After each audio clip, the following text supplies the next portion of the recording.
Welcome to the Enhanced Living Podcast. I'm your host, Adam Kruger. I believe that we all have within us the power to be everything that we are meant to be and so much more.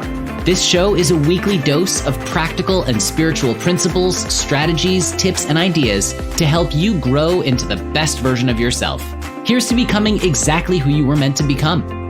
I've been called a human Swiss Army knife because I'm a TV host, inspirational speaker and coach, live event MC and DJ, certified yoga and Ayurveda teacher, functional fitness enthusiast, author, husband, and dad with a voracious appetite for knowledge, and I'll be sharing real talks with successful people from all walks of life, spiritual teachers and masters, and experts in many different fields. I'll also share my own perspective that I've gained from over 20 years of diligent meditation and spiritual work so we can all experience enhanced living. Are you ready to evolve? Let's do this. I would say happy Friday, but it's actually Christmas, so Merry Christmas, especially if you're celebrating. And I realize that a lot of people tend to take Christmas off for podcast episodes, but I really felt that it was necessary to come on today and bring my wife back once again. Cherise is here with me again today. Cherise, say hello. Hello. Merry Christmas. Happy holidays. Yes, we wanted to talk today about the concept of preconceived notions and how it relates to Christmas. Because, I think that Christmas has had this weird sort of evolutionary situation where you have some people who are all about the retail side of Christmas, and it's about gifts and presents and lights and all that stuff, which, by the way, is so much fun, of course. But then there's the other side of people who are looking at Christmas and going, well, no, this is a Jesus thing and it's religious and it's got to be celebrated in that capacity. And from where I sit as someone who is less religious than spiritual, as you probably have figured out already, I look at the idea of Christmas as the holiday season of cheer, of giving, of doing for your fellow human beings. And now I think that that should extend all year round. So we wanted to kind of come on and talk about the idea of preconceived notions in the sense that some people have preconceived notions of what the holidays are, and also preconceived notions of people. So in other words, when you meet someone or you read about somebody and you haven't met them yet, and you have this idea in your head about who they are based on a few things that you've seen or things that you've heard. But then you get to know the person and you realize that, oh my God, I was totally wrong on so many levels. And this leads sometimes to a surprising, wonderful thing. And sometimes it leads to awesome disappointment. And so I wanted to talk about clearing out these preconceived notions and really showing up to life with the most open and accepting, resistance-free attitude possible. Does that make sense? It totally does. It's basically like walking into every situation, not feeling like you know everything, but that there's still parts of the story that you need to find out or discover. And I think that keeps you in that open place because you can still have your opinions and feelings, but you're also open. You're open to what somebody might have to say, and maybe that would change how you feel or affect you in a different way. And so keeping that open energy about you, I think, is so important, especially during the holidays, like not assuming something is going to be a certain way because traditionally it was, and just being open to all the possibilities. Yeah, I think that's kind of the lesson here, which is that oftentimes we, again, have these preconceived notions of what things are supposed to be. And I feel like that hogties the person into, or it puts someone or some situation into a box that shouldn't exist. Now, when I say shouldn't exist, I mean we should be open to allow things to define themselves if they choose to. So what do I mean by that? I want to give a nice little example of the preconceived notion situation. When I first met Cherise, and she has no idea what I'm about to talk about right now, she was impersonating Britney Spears, and she's phenomenal at that, by the way. But she was actually dressed as schoolgirl Britney the very first night that I met her. Now, if you know Cherise, then you know that most important to her is her connection with spirit, God, etc. She is someone who believes in oneness, unity, more so the spiritual than the physical, yet you think of schoolgirl Britney, and I know that you're not thinking spirituality necessarily, even though it's Catholic schoolgirl situation, that's not the vibe that the outfit gives out, okay? It is totally carnal, totally sexy time, look at me, let's, get it on type thing. And so when I first met her, the preconceived notion that I had was maybe that she was a little bit more free with respect to sexual things. And that's completely not who she is. Cherise is someone who likes to form a connection spiritually before she gets involved with anyone in a romantic way. And it's really interesting because I had this idea of what to expect. Sorry to put you on the spot, but No, it's that's I okay. That's a great example, I think. yeah, and so I had this idea that once we got to know each other, and actually it was through the first night. It was literally like that preconceived notion was really just for the beginning, but as we started talking, I was like, "Oh, she's not she's a little different from what she's putting out there." And obviously she was performing, so it wasn't, a legitimate thing, but at the end of the day, this was a preconceived notion and we all have these all the time. And I think that it stems from an evolutionary thing, right? Like in the past, as humans, we have to have these preconceived notions to protect ourselves.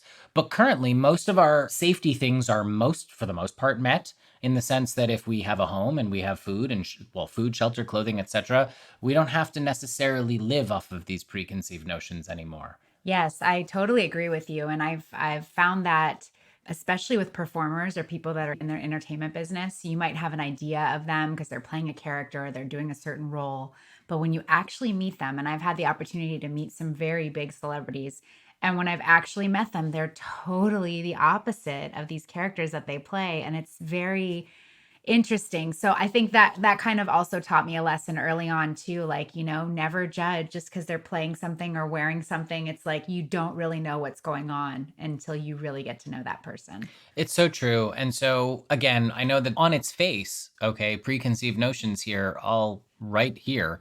Why does this have anything to do with Christmas? How does this have to do with Christmas?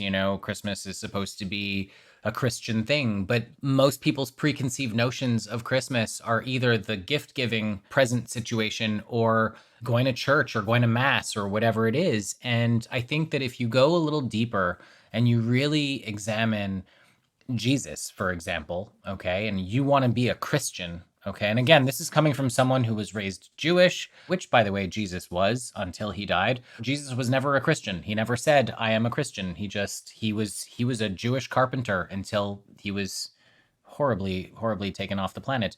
But this is a man who had understood that we're all God's children, that we are all part of the same energetic resonance, that we are all worthy of love and respect and care.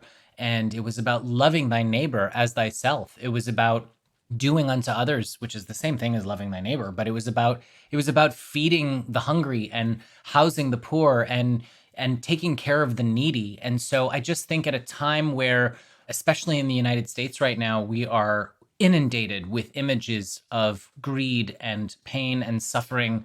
Again, depending on how you're looking at things and from what perspective and what vantage point you have, I think the message, especially this year, but should be every single day, is to ask yourself not how can I get the most out of this situation, but how can I give the most? How can I be of service? How can I help my fellow man, my fellow human beings?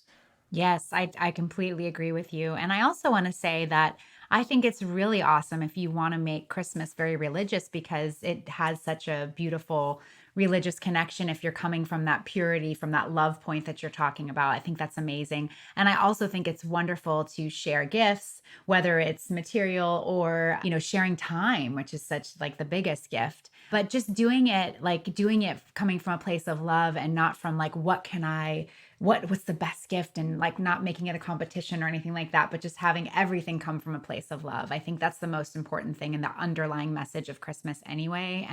And the thought that Jesus always wanted for all of us was to find that beautiful love, that divine love that's within all of us, that's connected to God. It's so true. I mean, I know for me personally, like when I do for someone else without there, we've all had this. I think unless you're a raging sociopath, you've had a moment in your life, at least one, and most people have had many, many, many, many moments like this where you're just moved to do something for someone. You're not thinking about yourself. You're just thinking about taking care of that other person. And I want you to think back to that specific moment in time when you took the time to just do something for someone else without thinking of yourself, just because you wanted to make them happy. and think to the moment of where you actually did the thing, whatever it is, whether it's giving a gift, giving a massage, paying someone's bill, or buying their coffee ahead of you or behind you in line at Starbucks or whatever. I want you to think about that moment and how that made you feel and how much joy you took from that, because in giving, you are receiving at the same time. And it's not about the receiving, it's just about doing for somebody else. And so I believe it was Wayne Dyer, I think, and Cherise, you'll have to correct me on this, but he said that, the quickest way to have something is to show up that way for someone else. Was that a Wayne Dyer thing? Amen. That was, right? Yes. And so even if you're coming at it from a selfish perspective where you're like, okay, well, if I want to be happy, I'm going to make other people happy.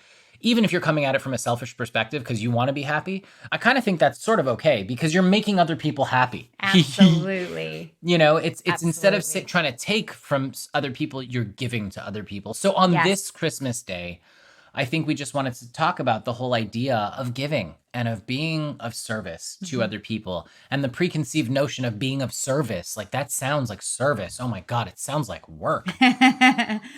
But it's not. Joy. It's joy. And I think when you find that and you realize that everything we're doing here is being of service, and if you can find that love in it and let that Christmas spirit last, not just this time of year, but all year. And I think that's part of that Christ energy, that energy of the heart, and letting yourself come from that place every single day. Yes, and don't have a preconceived notion of anything anymore. There should not be preconceived notions. If you think about the definition of the word, right? A notion is a thing.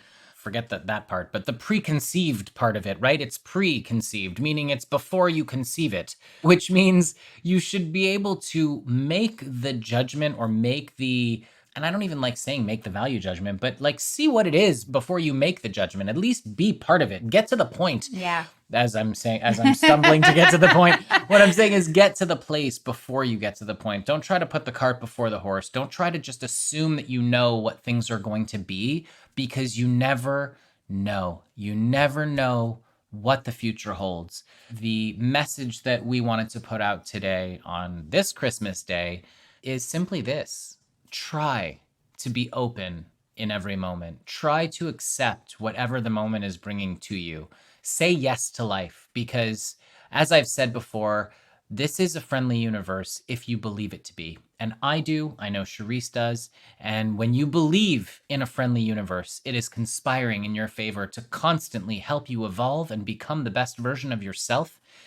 Every moment is there as a stepping stone along the way. Yes. And I want to just add one last thing, because it is Christmas Day. The two colors I think that pop up for Christmas are red and green, right? Yes. Red is staying grounded, staying connected to the source, to the earth. And green is of the heart. And that's just the perfect message, I think, is just keeping that open heart, sending that love out wherever you go. I love that. Taking the chakras right into Christmas. So yeah, I love that. That's great advice. Stay grounded, but come from your heart. You can't go wrong.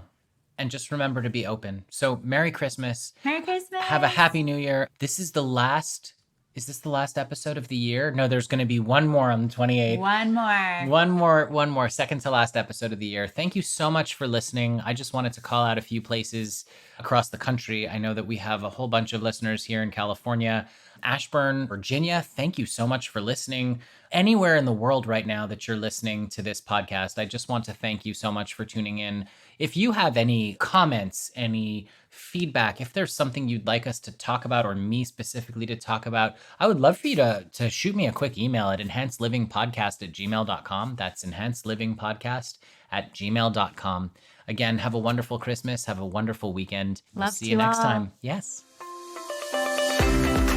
Thanks for listening to this week's episode of Enhanced Living Podcast. If you enjoyed what you heard today, please share it with a friend. And if you haven't already, subscribe, rate, and review the show on your favorite podcast player. If you have any questions, comments, or feedback, feel free to reach me directly at enhancedliving.net. Thanks for listening.